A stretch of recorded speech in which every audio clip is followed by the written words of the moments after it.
साहब, इनका एक सवाल है कि हम दरगाह में जाते हैं और दरूद शरीफ पढ़ते हैं, क्या ये जायज है या जायज नहीं है? देखिए मेरे भाई, कब्रिस्तान जाने का हुक्म दिया है नबी सल्लल्लाहु अलैहि वसल्लम ने, कब्रिस्तान की ज़ियारत का। नबी सल्लल्लाहु अलैहि वसल्लम ने फरमाया सहाबे कराम से, कुन्तु नहीतुकुम अन ज़ियारतिल क़ुबूर फ़ज़ूरूहा फ़इन्नहा तुज़क्किरुकुमुल आखिरा। मैंने कब्रों की ज़ियारत से मना किया था, लेकिन अब ज़ियारत करो। जब तक मक्के में थे नबी सल्लल्लाहु अलैहि वसल्लम ने सहाबा को कब्रों की ज़ियारत से मना किया। क्यों?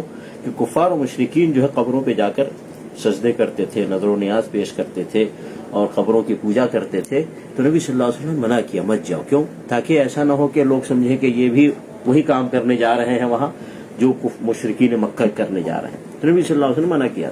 मदीना आने के बाद अब वो खतरा खत्म हो गया। तो अब नबी सल्लल्लाहु अलैहि वसल्लम फरमाया कि फ़ज़ूरूहा, अब कब्रों की ज़ियारत करो, कब्रिस्तान की ज़ियारत करो। क्यों? फ़इन्नहा तुज़क्किरुकुमुल आखिरा, वो तुम्हें अपनी आखिरत याद दिलाएगी। या फ़इन्नहा तुज़क्किरुकुमुल मौत, तुम्हें अपनी मौत याद दिलाएगी। तो कब्रिस्तान की ज़ियारत का जो मकसद बताया नबी सल्लल्लाहु अलैहि वसल्लम ने, इबरत और नसीहत। ठीक है कि आज दुनिया में है, एक दिन हमारी भी कब्र बनेगी और हम कब्र में जाएंगे, ये नसीहत है। और दूसरा मकसद है कब्रिस्तान जाकर उनके लिए दुआ।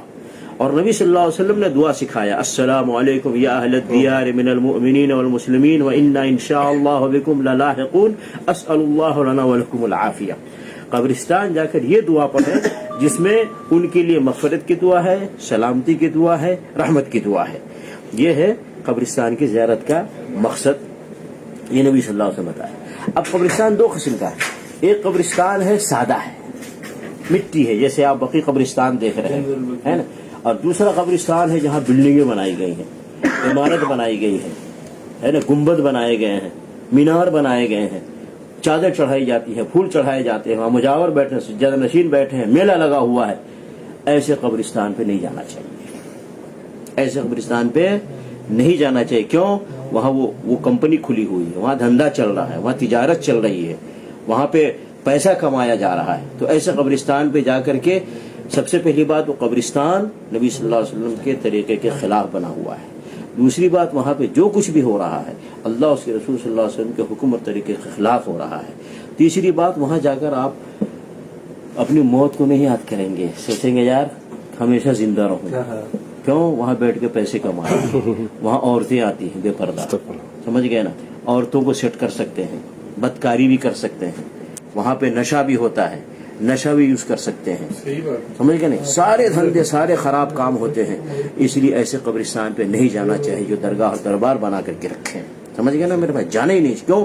अगर आप जाते हैं तो उनको फायदा है डबल, दरगाह वालों को। क्या? एक फायदा ये, पब्लिक जाने से उनकी दरगाह आबाद है, वो खुश होते हैं। और दूसरा, पब्लिक जितनी जाती है उतना उनको इनकम है और खुश होते हैं, उनका धंधा बनता है। तो इसलिए नहीं जाना चाहिए ऐसे कब्रिस्तान। और कब्रिस्तान ऐसे सीधा साधा कब्रिस्तान, जैसे आप मदीने में कब्रिस्तान देख रहे हैं, मक्के में देख रहे हैं, है ना, शोहदाए उहद का कब्रिस्तान है, कब्रिस्तान है, ऐसा सादा। ऐसे कब्रिस्तान को देख के इबरत मिलती है कि बड़े बड़े महलों में, पैलेसों में रहने वाले आज कब्र उनकी ऐसी बनी हुई है कि सेठ और नौकर दोनों की कब्र एक ही है। झोपड़ियों में रहने वाले और बंगलों में रहने वाले दोनों की कब्र एक ही तरह की है। कितनी बड़ी इबरत नसीहत है। प्रेसिडेंट और प्राइम मिनिस्टर और उनका जो वॉचमैन है, दोनों की कब्र एक ही तरह की बनी हुई है। कितना इबरतनाक मंजर है कब्रिस्तान का। तो इसलिए ऐसे कब्रिस्तान जाना चाहिए। और फिर मैंने कहा कब्रिस्तान में जाकर दरूद शरीफ नहीं पढ़ना है कब्रिस्तान, क्योंकि दरूद शरीफ ये नबी सल्लल्लाहु अलैहि वसल्लम के लिए, कब्रिस्तान वालों के लिए नहीं है। और न जाकर के वहाँ कुरान शरीफ पढ़ना है, न कुरान शरीफ की कोई सूरत पढ़ना है। क्यों? कुरान शरीफ मुर्दों के लिए नहीं है, कुरान शरीफ जिंदों के लिए है। कुरान शरीफ जो पढ़ेगा उसको सवाब है और जो अमल करेगा उसको उसका फायदा है। समझ गए मेरे भाई? तो ये सारी वजाहतें मैं करना चाह रहा था, जो कर दिया शायद काफी है।